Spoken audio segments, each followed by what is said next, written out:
एक और चीज पर भी करनी है और वो है सकूत ढाका पे। लेकिन उससे पहले नरेंद्र मोदी ने पाकिस्तान के खिलाफ क्या हर्जा सराई की और इकबाल जुर्म कैसे किया, वो जरा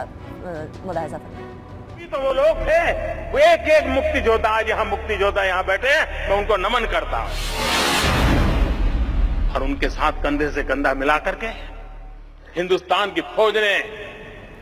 अपना रक्त बहाया। नरेंद्र मोदी ने इकबाल जुर्म तो कर लिया, ये भी बता दिया कि भारत का पूरा पूरा किरदार था, ये भी बता दिया कि भारत के बगैर बांग्लादेश का बनना मुमकिन ना था और ये जुल्म और बर्बरियत किस तरीके से की गई ये हम लोगों की हिस्ट्री में मालूम है। गजनफर साहब, भारत एक स्टेट प्रॉक्सी वॉर कर रहा था और वो सन 70 से 71 से प्रूव हो चुका है कि वो कर रहा था। इकबाल जुर्म आ गया। अब इसके बाद क्या रुकावटें हैं कि हम जाकर आलमी सतह पर बताएं कि ये देखिए दूसरे मुमालिक की सॉवरेनिटी में मुदाखलत करना, जेनेवा कन्वेंशन, वियना कन्वेंशन, किधर गई सारी बात? ये कि इसकी बहुत बड़ा एक मैं कहूँगा कि एक ऐसा थीसिस है जिसके कभी हमने गौर ही नहीं किया और हम गौर करना भी नहीं चाहते। ना ईस्ट पाकिस्तान डिबेकल की रिपोर्ट छपी, लेकिन आज आपके इस चैनल के ताउन से मैं एक और चीज़ आपको बताना चाहता हूँ जो बड़ी ज़रूरी है। क्योंकि अपना काऊ था जिसने रॉ के ज़रिए ईस्ट पाकिस्तान के अंदर जितनी मुदाखलत हुई, जिसके अंदर रॉ की इन्वॉल्वमेंट थी, जिस तरह मुजीबुर रहमान गद्दार उनकी पेरोल पे था और उसके साथ बहुत सारे ऐसे और लोगों को शामिल किया गया और इंदिरा गांधी की सरबराही में एक कंप्लीट प्लान बनाया गया। उस वक्त उसने काऊ ने एक बलूचिस्तान के बारे में भी प्लान बनाया था और अभी रॉ की जो है वो लीडरशिप, उसका डायरेक्टर चेंज हो रहा है और एक के दशमान हैं जो 1981 बैच का पुलिस ऑफिसर है और उसकी अगर आप हिस्ट्री पढ़ें तो रॉ के अंदर उसको बलूचिस्तान पे स्पेशलिस्ट तस्वुर किया जाता है और उसको ये क्रेडिट दिया जाता है कि उसने अपने नेटवर्क के ज़रिए 6 साल तक गवादर पोर्ट की जो डेवलपमेंट है उसको मुख्तलिफ लोगों को पैसे दे के और अपने नेटवर्क के दे के जिसके ऊपर अटैक हो रहे हैं और बाकी चीज़ें हो रही है और बलूचिस्तान उसको रोके रखा। 6 बिलियन डॉलर की रकम है वो उसको रोके रखा उसका ये और उसको इस्लामिक मतलब थिंकिंग पे और उसके साथ साथ टेररिज्म और स्प्रेड ऑफ टेररिज्म पे स्पेशलिस्ट तस्वुर किया जाता है। और जनवरी में 1 जनवरी को जब ये प्रेजेंट रॉ चीफ वो का जो टेन्योर ख़त्म हो रहा है तो उसको वो नरेंद्र मोदी ने और अजीत कुमार डेवल ने पर वो दे दिया, रिकमेंडेशन दे दिया है कि he will be next raw chief. तो बलूचिस्तान के अंदर आने वाले दिनों में और सेसेशन मूवमेंट और जो वहाँ पे टेररिस्ट एक्टिविटीज़ हैं वो भी बढ़ेंगी और बलूचिस्तान का जो काऊ का प्लान था जिसको इंदिरा गांधी ने कहा था होल्ड करो, उसको इम्प्लीमेंट करने की कोशिश की जाएगी। एक तो ये चीज़ है जो ईस्ट पाकिस्तान के तनाजुर में आ जा रही है। दूसरी, नरेंद्र मोदी ने तो कह दिया अनीका कि जी मैंने हिस्सा लिया, लेकिन आज भी पाकिस्तान के अंदर हमारे अपने अंदर बहुत सारे ऐसे सूडो नेशनलिस्ट बैठे हुए हैं, ऐसे पॉलिटिकल लीडर बैठे हुए हैं, ऐसी अपना इंडिविजुअल बैठे हुए हैं जो अभी भी दुश्मन की लैप में खेल रहे हैं। मुजीबुर रहमान को कल्टीवेट किया था, उसका बैकग्राउंड पढ़ें तो उसके बैकग्राउंड में आपको बड़ी डिस्प्यूट्स नजर आएंगे कि whether he was the legal heir और नॉट। उसको कल्टीवेट किया रॉ ने, वो गद्दार था, पाकिस्तान में रहते हुए गद्दारी कर रहा था। उसके ऊपर उन्होंने वहाँ पे एक कॉन्सेप्ट रेस किया जो था महरूमी का। हालांकि ईस्ट पाकिस्तान की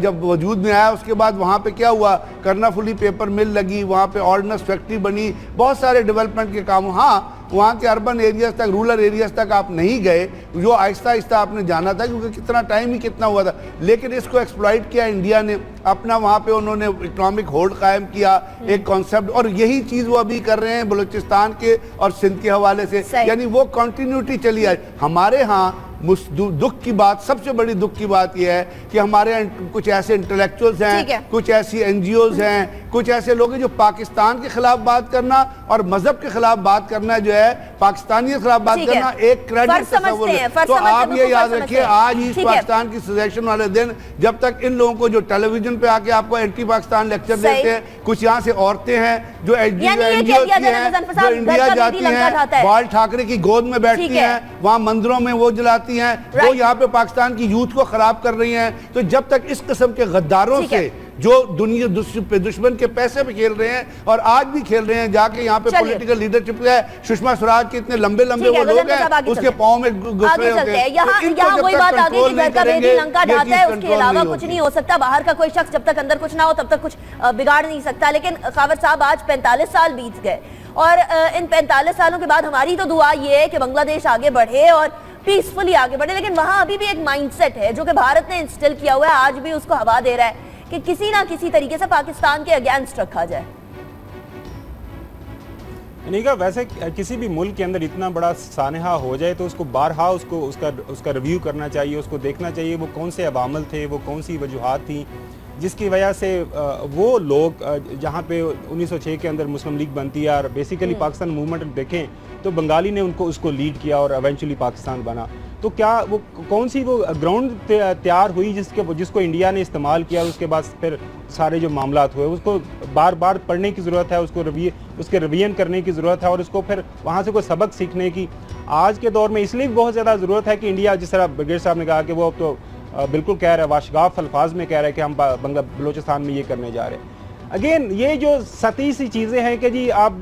रा ये करने जा रहा है, उन्होंने इतना बजट रख लिया पाकिस्तान के अंदर ये मामला करने के लिए। अब मुझे ये बताइएगा कि बलूचिस्तान के अंदर आपका फाइनेंस सेक्रेटरी है, उसके घर के से बिलियंस ऑफ रुपीज़ मिलते हैं, आपके यहाँ ग्राउंड डेवलपमेंट क्या है? आप जितना एलियनेट करेंगे बलूचिस्तान अवाम को, वहाँ पे कोई डेवलपमेंट प्रोजेक्ट्स नहीं होंगे, वहाँ पे ऑन ग्राउंड लोगों की सहूलतें नहीं मिलेंगी, वहाँ पे अभी भी वो 17वीं 18वीं सदी वाले हालात हैं। आप किसी भी रूरल एरिया के अंदर चले जाएं बलूचिस्तान के अंदर तो वो वहाँ पे इंडियंस तो नहीं कर रहे, वो तो हम कर रहे हैं, हमारे पॉलिटिकल कर रहे हैं। मुझे मेरी बात सुन लें, मेरी बात सुने, मुझे थोड़ा सा कंप्लीट कर लेने दें। मैं आपकी बात आर्गुमेंट सुना, मैं सिर्फ ये कह रहा हूँ कि जब तक हम अपने घर को ठीक नहीं करेंगे, हम अपने लोगों को, मसला यही है कि बलोची अवाम वो अगेंस्ट पाकिस्तान नहीं है, लेकिन उनको जब महरूमी मिलती है, वहाँ पे जो पॉलिटिकल डिस्पेंसेशन है, वहाँ पे जो सारे मामलात हैं, एफसी वहाँ पे डिप्लॉय है, लोगों को वहाँ पे उनके हकूक नहीं मिल रहे। वहाँ पे जाके देखें क्या है, वहाँ पे जाके देखें लोगों को सेहत और एजुकेशन की सहूलतें क्या हैं। फिर जब उनको ये बताया जाता है कि जी आप कि जी जो पंजाब के लोग हैं, इस्लामाबाद में लोग बैठे हैं, या खैबर पख्तून के हैं, सिंध के लोग हैं, वो आपके हकूक मार रहे हैं, लिहाजा आपको उनके साथ रहने की जरूरत नहीं है। वो फिर ये लोग आर्गूमेंट बाय करते हैं। बंगाल में क्या हुआ? बंगाल के अंदर भी ये जो बात कर रहे हैं कि उस टाइम ये एक डेप्रीवेशन थी, वही लोग जिन्होंने पाकिस्तान की मूवमेंट को लीड किया, पाकिस्तान को बनाने में सबसे ज्यादा अहम रोल अदा किया, वो उन्हीं लोगों ने फिर इंडिया के हाथों में क्यों चले गए, इंडिया के गोद में क्यों चले गए? वही है कि अगर आपके अपने घर के अंदर मामला ठीक हो जाएंगे, अगर आप अपने घर के अंदर डिस्ट्रीब्यूशन ऑफ रिसोर्सेज ठीक हो जाएगी। आप वही ने बताया ना कि बलूचिस्तान के अंदर मैं तो जब से रिपोर्टिंग शुरू किया सन 2000 से ऑनवर्ड, हम हर गवर्नमेंट सुनते हैं कि बलूचिस्तान को हमने ये डेवलपमेंट पैकेज, ये डेवलपमेंट पैकेज, ये development package, at the end of day result zero है वहां पे। लिहाजा घर को ठीक करने की जरूरत है। इंडिया तो आपका फ्रॉम द डे वन वो तो आपका एनिमी नंबर 1 है, वो हमेशा कोशिश करेगा कि आपके अंदर डिस्टर्बेंस हो, आपके अंदर आपका मुल्क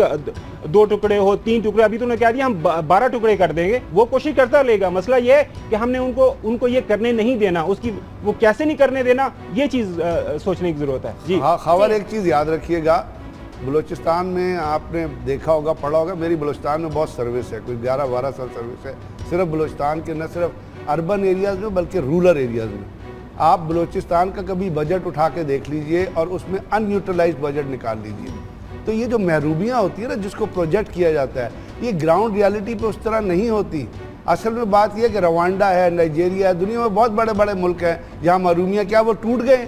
असल बात यह है कि इसको एक्सप्लॉइट कौन कर रहा है, और आपके अंदर जो प्रोपेगेंडा हो रहा है, अगर आप मेरी बात सुने